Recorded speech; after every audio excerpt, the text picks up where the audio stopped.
I learned something new this morning, and maybe you will too. It's something about nature and about wolves.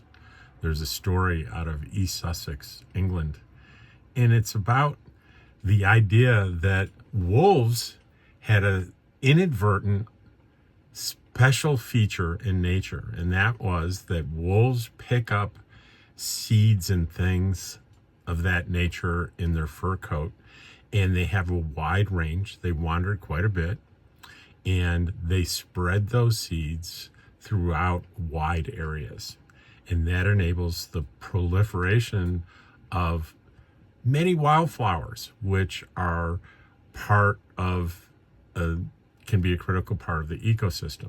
Well, they got a shortage of wolves. They got a problem. So how do they solve the problem? I love this part. They enlisted dogs. And they didn't just count on dogs to rub up against stuff and get seeds in their fur. They equipped these dogs with backpacks filled with seeds that release periodically, and they just let these dogs do what dogs do. They wander.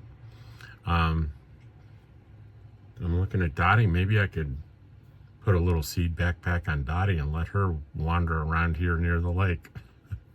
Anyway, I learned something new. I learned something wonderful about nature and something really cool about dogs. I will see you on tomorrow's positive news story. Take care.